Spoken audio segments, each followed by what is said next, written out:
얼마 전에 평소에 친하게 지내는 친구를 만났습니다.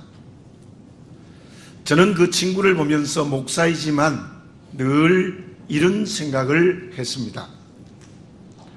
저 친구는 누구보다도 행복하게 사는구나. 늘 웃는 모습에 무척이나 행복하게 보였습니다. 혈혈당신 혼자의 몸으로 서울에 올라와서 자수성가해서 물질적으로 부유하게 살아갑니다. 몸을 잘 관리해서 건강하기도 합니다. 아내와 자녀들, 딸과 아들 둘을 두고 살아가는 참 행복해 보였습니다. 그런데 그날 저를 만나고 손을 잡고는 이렇게 말합니다. 너 목사이니 내가 좀 얘기 좀 하자. 그래, 무슨 얘기든지 해보라. 딸을 처음에 낳았는데 그 딸은 결혼해서 손주까지 보고 참 행복하게 살고 있대요. 근데 문제는 두 번째 낳은 아들이라고 합니다. 자기가 외동아들이어서 딸을 낳고 둘째 아들을 낳아서 온 집안이 경사였고 기뻐했대요. 기대에 어긋나지 않게 학교에서 공부도 잘했고 명문대학에서 법학과를 졸업했습니다. 근데 문제는 사법고시가 문제였습니다. 계속해서 여러 번 실패하고 직장에도 취직할 수 있는 기회도 놓쳤습니다. 이제 나이가 40이 되어졌는데 취직도 못하고 결혼도 못했어요. 그래서 문제는 그것으로 끝나지 않고 공황장애라는 정신적 고통을 당하고 있어서 지금 병원에 늘 통원 치료를 하고 있답니다. 그래서 집에 들어가면 아들 방을 바라보면 가슴이 답답하네요. 우리 집에 다른 문제는 없는 것 같은데 그 아들이 잘못된 것도 아니고 고시 공부하려고 하다가 그렇게 어려움을 당하니 참 힘들다고 이 눈물을 글썽이면서 제게 얘기를 해 주었습니다. 저는 그 친구가 웃음만 있을 줄 알았는데 참으로 힘든 일이 있었구나 생각하면서 여러 가지로 위로를 했습니다. 그만만 하면 너는 행복한 거야. 그것 가지고 뭐 그렇게 힘들어하느냐. 그렇게 얘기해 보았지만 너무나 힘이 든다는 것입니다. 그 친구의 얘기만이겠습니까? 또한 자식 문제만 그렇겠습니까? 이 세상의 모든 것이 어떤 때는 내게 기쁨을 주지만 그러나 어떤 때는 똑같은 것이 내게 고통과 아픔과 슬픔을 주기도 합니다. 물질도 그렇고 건강도 그렇고 지위도 그렇습니다. 물론 사람과 사람의 관계도 그렇습니다. 그런데 오늘 본문의 말씀에서 하나님은 바울을 통하여 우리에게 이렇게 명령합니다. 명령입니다. 이 말씀이 명령이에요. 물론 성경 말씀이 모두 명령이지만 오늘 본문의 말씀은 강한 명령형입니다. 그게 무엇입니까? 항상 기뻐하라. 이것이 그리스도 예수 안에서 너희를 향한 하나님의 뜻이니라. 여기서 항상이란 말은 어떤 환경과 어떤 관계없이 언제나 늘 오늘 지금 기뻐하라는 하나님의 명령입니다. 저와 여러분들은 하나님의 자녀입니다. 하나님의 뜻대로 살아야 됩니다. 그런데 그 하나님의 뜻대로의 중심 내용이 무엇이냐 하면 항상 기뻐하라. 본문의 말씀은 바울이 데살로니가 교회에 쓴 편지입니다. 똑같은 말씀이 빌립보서 4장 4절에도 나옵니다. 주 안에서 항상 기뻐하라. 내가 다시 말하노니 기뻐하라. 여기에서 바울이 기뻐하는 이유는 주 안에서라는 말씀입니다. 주 안에서라는 의미가 무엇이겠습니까? 예수 그리스도의 십자가가 내 죄를 대신해서 죽으시는 은혜로 죄가 용서되어지고 내가 죽음에서 생명으로 옮겨졌다는 은혜. 다시 말씀드리면 저와 여러분들은 주님의 십자가의 은혜로 말미암아 죽음의 문제가 해결되었다는 거예요. 죽음의 문제가 해결되고 영생의 길을 걸어가게 되어졌다라는 겁니다. 뿐만 아니라 하나님의 자녀된 우리들에게는 그리스도 안에 산다는 것은 모든 환경과 관계 속에 하나님의 은혜가 있다는 거예요. 어려운 환경에도 하나님의 은혜가 있고 좋은 환경, 좋은 관계에도 하나님의 은혜가 있으니 기뻐하라는 것. 뿐만 아니라 바울이 주 안에서 항상 기뻐하라는 그 말씀 속에는 바울은 감옥 안에 있었지만 나는 지금 주의 일을 하고 있다. 하나님이 내게 주신 사명을 감당하고 있다는 것 때문에 기쁘다라는 거예요. 바울이 여기서 세 가지를 주 안에서는 의미로 설명하고 있습니다. 죽음의 문제를 십자가의 은혜로 해결해 주셨으니 감사하고, 끊임없이 주시는 은혜로 감사하고, 사명을 감당하게 해주셨으니 감사합니다라는 거예요. 저와 여러분에게는 이러한 하나님의 은혜가 임재되지 않았습니까? 물어봅니다. 십자가의 은혜로 죄와 사망에서 생명으로 옮겨졌고 죽음의 문제를 해결하고 영생의 길을 가고 있는 줄로 믿으십니까? 모든 환경, 모든 관계 속에 하나님의 은혜가 있다는 것을 믿습니까? 내게 있는 모든 것을 통하여서 주께서 내게 맡기신 사명, 주의 일을 하고 있다는 것을 믿으십니까? 그렇습니다. 그 세 가지가 우리에게 하나님이 끊임없이 오늘 현재 지금 허락해 주시는 거예요. 그러나 어떤 환경, 어떤 관계에 상관없이 우리는 항상 기뻐해야 된다는 거예요. 엘리야가 하나님의 일을 감당하다가 왜 로뎀 나무 아래서 죽기를 원했습니까? 절망의 부르짖음을 부르짖었습니까? 그것은 나는 하나님의 뜻대로 사는데, 나는 하나님의 일을 열심히 하는데 왜 이러한 고난을 줍니까? 내가 왜 아합과 이세벨의 칼에 죽어야 합니까? 라는 원망 때문이었어요. 하나님의 은혜로 사명의 길을 걸어가는데 어떻게 내게 이런 일이 있습니까? 하나님 나를 잊어버렸습니까? 그리 나를 죽여주십시오. 그는 아합의 환난과 핍박과 칼 속에 하나님의 은혜가 있다는 것을 몰랐어요. 바로 하나님의 은혜가 그 고난 속에 있고 그 어려움 속에 있다는 것을 망각하고 잊어버렸던 이 엘리야는 하나님 나를 죽여달라고 절망의 부르짖음을 부르짖었던 것입니다. 고린도전서 15장의 부활장 20절에 보면 이런 말씀이 있습니다. 그러나 이제 그리스도께서 죽은 자 가운데서 다시 살아나사 잠자는 자들의 첫 열매가 되었느니라. 저와 여러분들은 부활의 후사입니다. 예수님께서 승천하시기 전 40일 동안 살아계신 이 절기에 우리 모두 예수님의 부활의 후사가 되었다면 죽음에서 자유했다는 믿음을 가지시고 내 모든 환경 속에 주시는 하나님의 은혜와 뜻이 있다는 것을 눈을 열어보시고 내게 주어진 모든 것을 통하여 사명을 감당하게 해주셨다는 이 은혜 때문에 우리는 어떤 환경, 어떤 관계 속에서도 항상 기뻐해야 되는 것입니다. 지금 여러분들 항상 기뻐하십니까?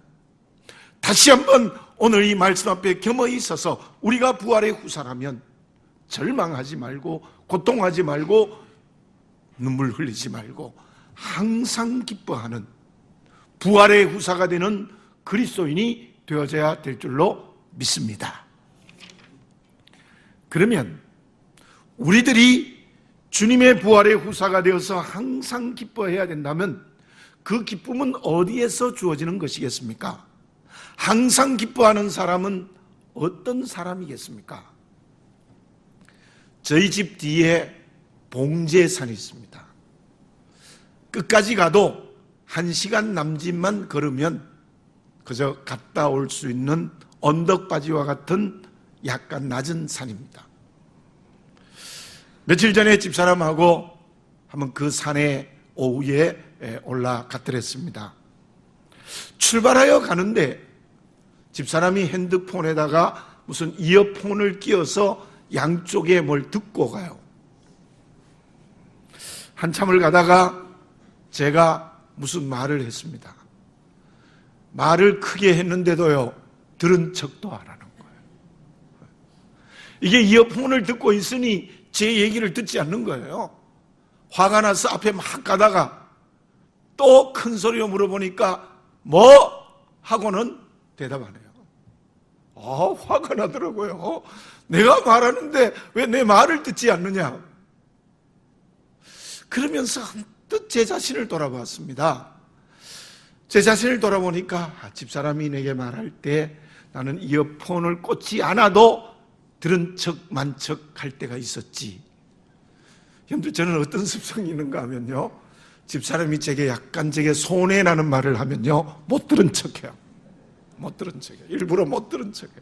그리고 괜히 다른 소리예요. 우리 아이들에게도 그런 습성이 제게 있습니다. 하여튼 저는 손해나는 얘기를 우리 가족들이 하면 못 들은 척 하는 거예요. 그리고 다른 얘기예요. 제가 회개했습니다. 내가 못 들은 척 했을 때 얼마나 답답했을까. 내가 지금 말해도 듣지 않으니 답답한데 내가 이어폰을 꽂지 않고도 못 들은 척 했으니 얼마나 마음이 답답했을까라는 생각이 들었습니다.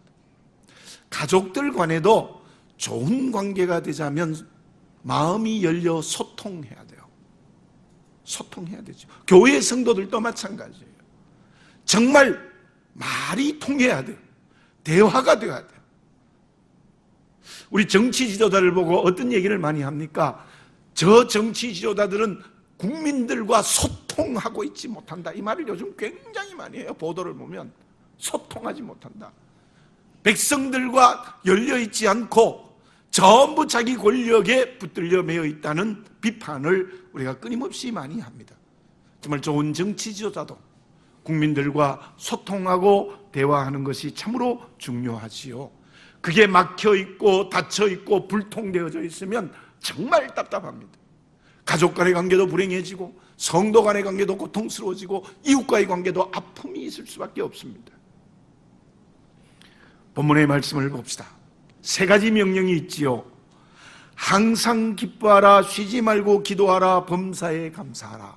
이는 그리스도 예수 안에서 너희를 향하신 하나님의 뜻이니라. 여기에서 항상 기뻐하라는 말씀은 쉬지 말고 기도하라, 범사에 감사하라는 말씀과 원인과 결과가 되어 있어요. 어떻게 설명할 수 있느냐 하면은 쉬지 않고 기도하고 범사에 감사해야 항상 기뻐하는 거예요. 쉬지 않고 기도하지 않고 범사에 감사하지 않는 사람은 항상 기뻐할 수 없습니다. 자, 그러면 여기에서 쉬지 말고 기도하라는 말씀이 뭐예요? 쉬지 말고 기도하라는 말씀은 언제나 항상 하나님께 열려 있어야 된다는 거예요. 하나님과 소통해야 된다는 거예요. 하나님과 열려 있지 않고 하나님과 소통되어 있지만 하나님이 답답해 하신다는 거예요. 그 사람이 어떻게 하나님을 기쁘시게 할 수 있겠습니까? 그리고 범사에 감사하라. 모든 일에서 하나님의 은혜인 줄 알고 감사해라. 감사해라. 모든 환경과 관계 속에서 하나님의 뜻과 은혜가 있다는 것을 묻고 하나님께 감사로 열려 있으라는 거예요. 그러므로 여기에서 쉬지 말고 기도하라, 범사에 감사하라는 말씀은 철저하게 하나님께 열려 있으라는 거예요. 닫혀 있으면 안 된다는 거죠. 불통하면 안 된다는 거죠. 열려 있어야 된다는 말입니다. 바울과 실라가 빌립보에 복음 증거하러 갔다가 귀신 들린 여인의 귀신을 쫓아냈다가 39대의 태장을 맞고 지하 감옥에 쇠고랑을 차고 갇혔습니다. 이 39대의 태장은 가죽에다가 납을 붙여서 등짝을 때리는 거예요.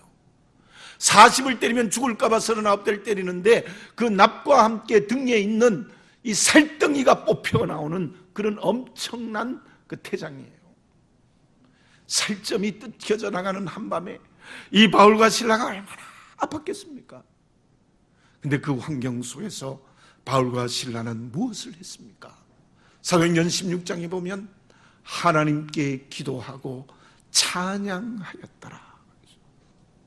그 한밤중에 쓰리고 아픈 몸에 고통에 매달리지 않고 그 환경 속에서 하나님께 기도했고 그 환경 속에서 하나님께 감사의 찬양을 올렸다는 거예요. 그게 바울과 실라가 항상 기뻐하는 이유였어요. 창세기 11장에 나오는 바벨탑의 사건은 어떻습니까? 물질적으로 풍요해지니까 하나님에게까지 올라가 보자, 하나님 자리에 올라가 보자 하고 열심히 탑을 쌓았습니다. 그때 하나님의 천사가 어떻게 짓나보고 내려오니 그들이 하나님과의 관계를 끊어버렸습니다. 하나님을 대적했습니다. 자기 만세를 불렀습니다. 하나님과 불통했습니다. 기도 없습니다. 감사 없습니다. 그 정도가 아니라 하나님의 자리에 내가 올라가자 하고 완전히 하나님과의 관계를 끊어버렸습니다. 두 사건의 결과는 어떻게 되어졌습니까? 바울과 실라를 통하여서 간수장이 회개하고 빌립보 교회가 시작되어지는 놀라운 열매가 맺혀졌습니다. 그러나 이 바벨탑의 사건의 사람들은 온 지면에 흩어져 버리는 하나님의 심판을 받고 말았다는 것입니다. 어떤 사람이 항상 기뻐할까요? 어떤 사람이 십자가의 은혜로 죽음의 문제를 해결하고 내게 주어진 모든 것이 은혜라는 걸 알고 사명을 감당할 수 있는 진짜 기뻐하는 사람은 누구냐? 쉬지 말고 기도하고 범사에 감사하는 하나님과 소통하는 사람, 하나님과 열려있는 사람, 하나님과 모든 인격적 관계가 열려있는 사람은 언제나 기뻐하게 되어져 있습니다. 제가 얼마 전에 김성호 씨가 지은 6일 약국 갑시다라는 책을 읽었어요. 오랜만에 너무 감동을 받았죠. 시골 교회의 가난한 목사의 아들로 태어났어요. 찢어지게 가난하다는 말이 그 사람에게는 맞는 말이었어요. 너무 가난해서 제발 돈이 안 드는 대학에 들어가면 좋겠다, 그렇게 생각하고 열심히 공부해서 서울대 약대를 들어갔어요. 군대를 갔다 오고 졸업하고 난 다음에 그는 경남 마산의 변두리에 6일 약국을 개업합니다. 왜 6일 약국이라 했을까요? 그는 아버지에게 거지 근성 절대로 가지면 안 된다, 아무리 가난해도. 그리고 반드시 주의를 지켜야 된다. 아버지에게는 원망과 존경이 쌍곡선으로 그려 있다고 그가 그 책에서 고백하는데, 아버지가 주의를 지켜야 된다. 그래서 6일 약국, 엿새 동안은 일하고 일곱째 날은 절대로 약국하지 않는다. 저보다 나이가 젊은 사람입니다만 58년생. 그때 주의를 신다는 게 매우 어려웠지만 그는 6일 약국, 그래서 하나님과의 약속으로 6일 약국이라고 약국의 이름을 지었고, 4.5평의 그 당시에 전국에서 제일 작은 약국이었다고 해요. 그런데 12년 만에 전국 최고의 매출을 올리는 약국이 되었대요. 이렇게 했답니다. 손님이 와서 길을 물으면, 옛날에는 그 내비게이션이 없을 때는 그 약국이나 부동산에 가서 잘 묻잖아요. 물으면 가운 벗고요, 그 목적지까지 가서 가르쳐 준대요. 전화선을 길게 해가지고 누구든지 전화 공짜로 쓰게 했대요. 그리고 인사를 하면 언제나 90도 각도로 절을 했대요. 그래서 창원 시내에 혹시 가면요, 택시를 타고 들어올 수밖에 없는데 그때가 되면 늘 택시 기사인데 아무 말 안 되는데요. 6일 약국 갑시다. 그게 제목이에요, 책 제목. 6일 약국 갑시다. 그럼 택시 운전 처음에는 모르죠. 근데 그걸 워낙 많이 말해가지고 마산역, 창원역을 아는 것처럼 6일 약국이 유명해졌대요. 바로 영업 마인드도 있었던 것이지요. 드디어 그는 온라인에서 메가스터디 중등부 과정을 시작해서 그 지금 4년 만에 23만의 회원이 있고 연간 매출이 1조 2천억의 매출을 하고 있답니다. 예, 저는 그 책을 읽는 가운데 이런 내용이 있었어요. 제가 한번 읽어볼게요. 실제적으로 그 책에 있는 내용 그대로. 작은 데 충성하라. 그리하면 큰 데도 충성하게 된다는 하나님의 말씀대로 삽니다. 높은 담을 보면 아무것도 할 수 없지만 그 높은 담벼락에는 여러 가지의 작은 벽돌로 만들어졌다는 것을 알고 나는 그 작은 벽돌 하나의 일을 시작하면 됩니다. 그러면 결국 큰 담을 하나님께서 이루어 주십니다. 저는 그 김성호 씨의 글을 읽으면서 한번 여러분들 책을 사서 읽어보십시오. 지금 서점에 있습니다. 정말 그분은 철저하게 하나님과 소통하고 6일 약국이 6일 약국, 그리고 사람과도 소통하는 참으로 겸손한 사람입니다. 하나님과 담을 쌓고 있었던 가인을 보십시오. 이스라엘의 왕조들이 다 하나님과 담을 쌓아버리고 자기 권력의 노예가 됐을 때 그 결과가 어떻게 되어졌습니까? 저와 여러분 지금 하나님과 담을 쌓고 있지 않습니까? 하나님과 불통하고 있지 않습니까? 하나님과 소통하고 있지 못하는 내 모습이 없습니까? 또한 사람과 담을 쌓고 있지 않습니까? 헤롯이 얼마나 사람과 담을 쌓았든지 가족들도 죽이고요, 그 베들레헴 지경의 2살 아래 아이도 모조리 학살해버리는 사람과 담을 쌓는 비참한 삶을 살아갔던 것이지요. 하나님과 담을 쌓고 사람과 담을 쌓으면 순간적인 재미는 있을지 몰라도 그것이 영원한 멸망의 길인 것입니다. 저와 여러분, 하나님과 소통하고 나와 만나는 사람과 열려있는 사람, 그 사람은 언제나 기뻐하게 되어져 있습니다. 사람에게는 3가지의 뻐가 있으면 좋대요. 첫째는 이뻐가 있으면 좋고, 둘째는 바빠요. 3번째가 기뻐래요. 오늘 하나님이 우리에게 명령하십니다. 부활의 후사가 되는 것은 항상 기뻐하는 것인데, 그 항상 기뻐하는 것이 뭐냐? 하나님과 소통하고 사람과 열려있는 겁니다. 쉬지 않고 기도하고 범사에 감사하는 것입니다. 그러므로 말미암아 항상 기뻐하는 우리 모두가 되어져야 될 줄로 믿습니다.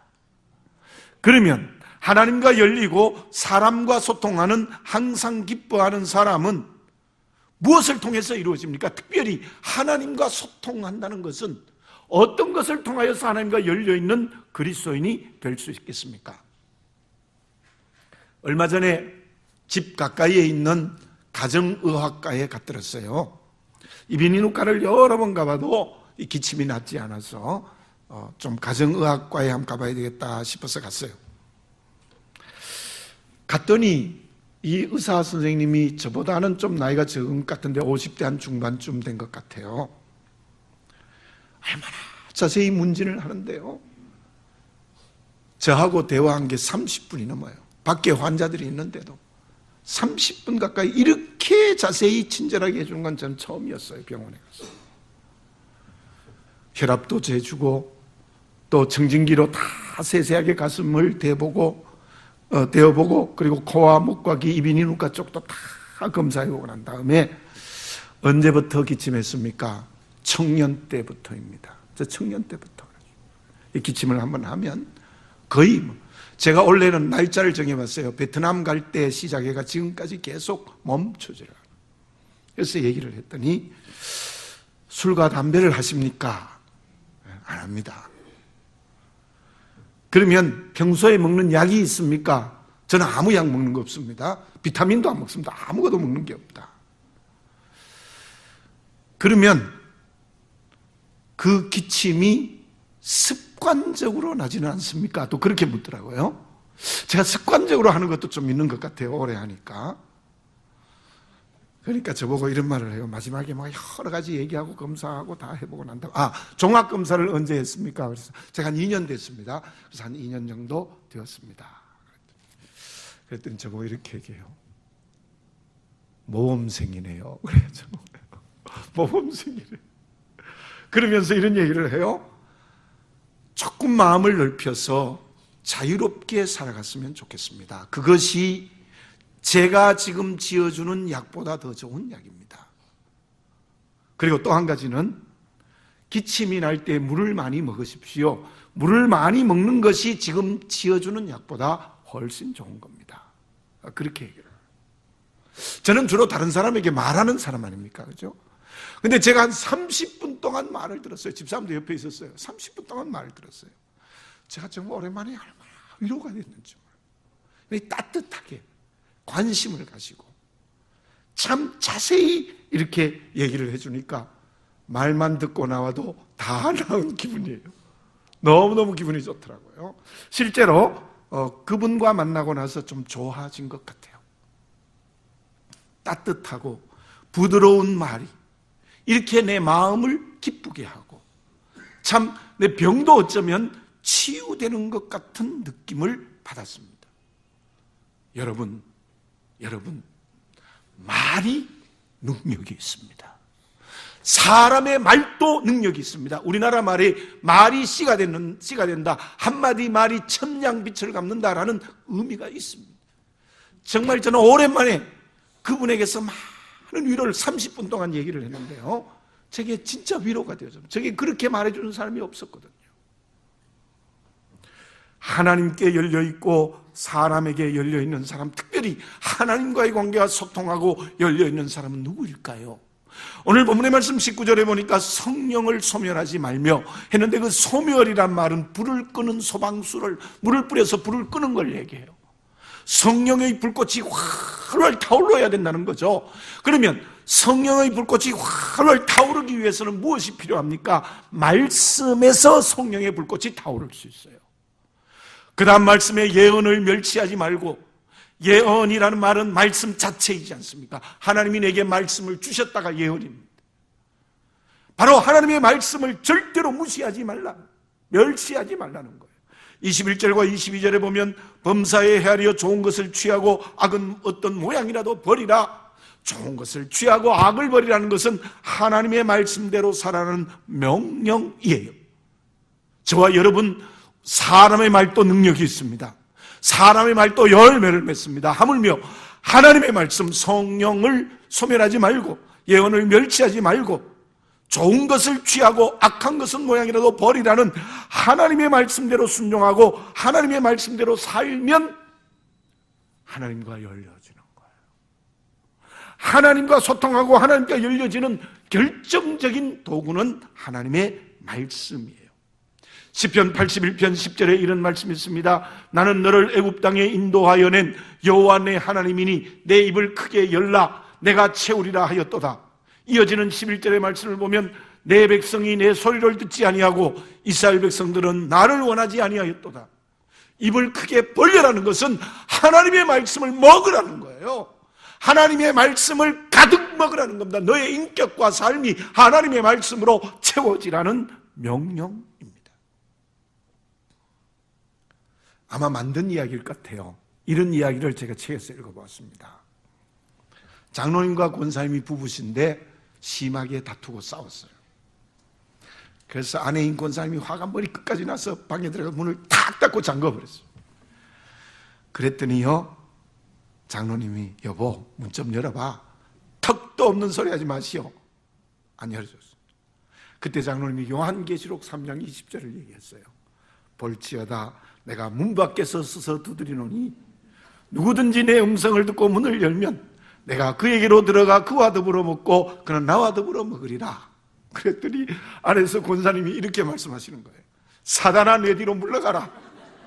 너는 나를 넘어지게 하는 자로다. 내가 하나님의 일을 생각하지 아니하고 사람의 일만 생각한다는 마태복음 16장 23절을 얘기했어요. 그러니까 장로님이 지지 않고 에베소서 4장 26절 27절을 또 말합니다. 분을 내어도 죄를 짓지 말고 해가 지도록 붐을 풀지 말고 마귀에게 틈을 주지 말라. 그래도 끝 아무 말이 없거든요. 그래서 또 얘기합니다. 고린도전서 7장 4절 5절을 말합니다. 아내는 자기 몸을 주장하지 못하고 오직 그 남편이 하여 남편하며 남편도 그와 같으니 자기 몸을 주장하는 것은 오직 그 아내가 하나니 서로 분방하지 말라. 다만 기도할 틈을 얻기 위하여 합의상 얼마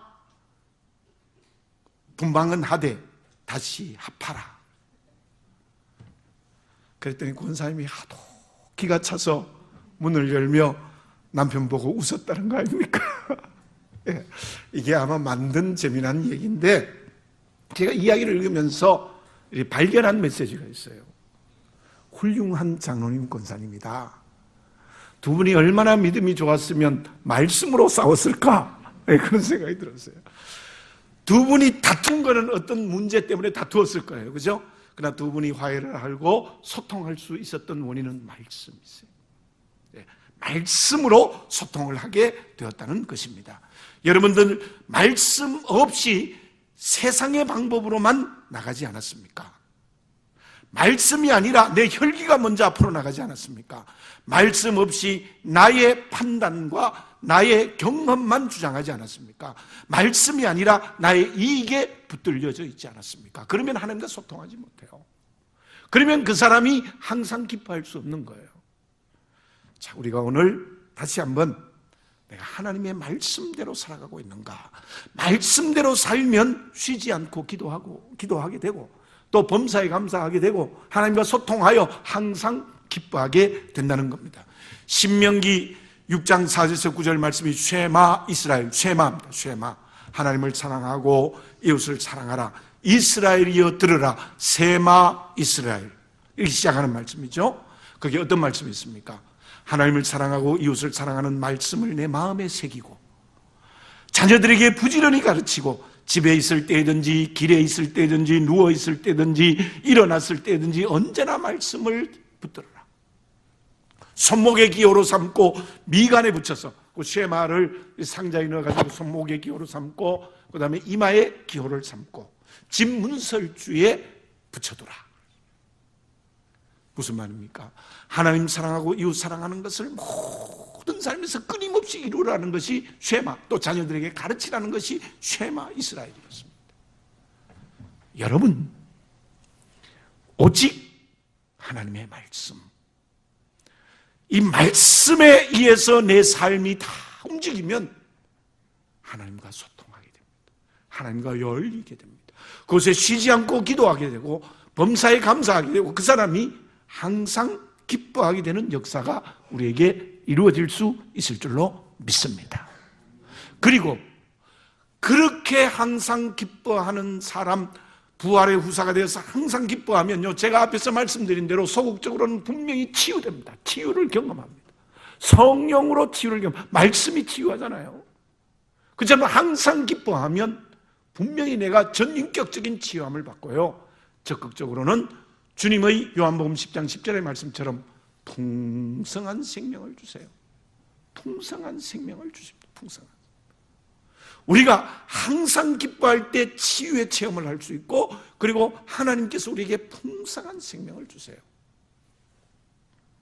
제가 지금 끼고 있는 안경이 얼마 전에 새로 안경을 맞췄어요. 50대 중반쯤부터 가까이에 글씨가 보이지 않아서 아주 약한 다초점 안경을 제가 그때 한 맞춰서 한 7, 8년 된 것 같아요.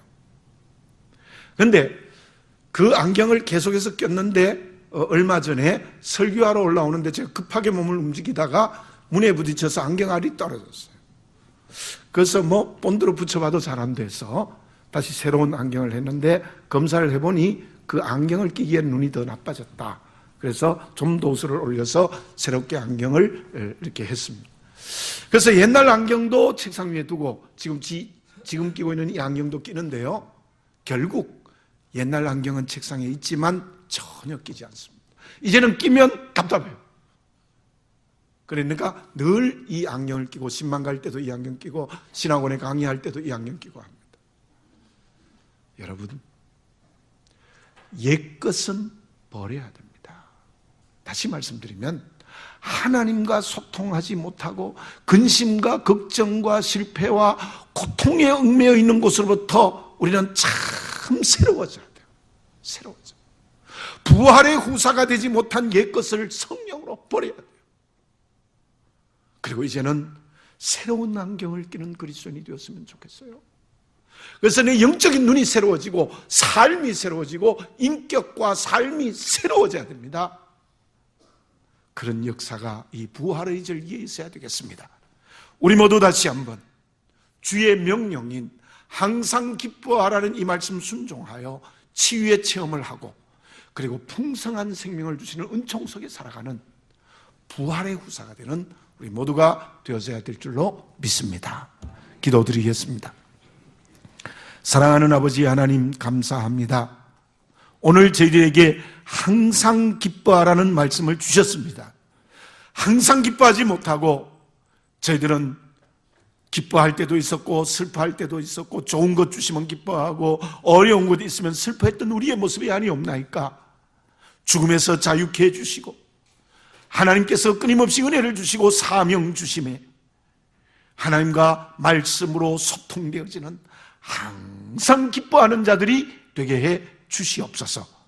그러므로 말미암아 여호와께서 나의 모든 전 인격적인 잘못된 부분을 치유하시고 또한 하나님께서 은혜를 내리셔서 풍성한 생명을 얻고 살아가는 저희들 되게 해 주시옵소서. 항상 기뻐하라. 그 말씀 순종하는 부활의 후사가 되게 해 주시옵소서. 예수님의 이름으로 기도드립니다. 아멘.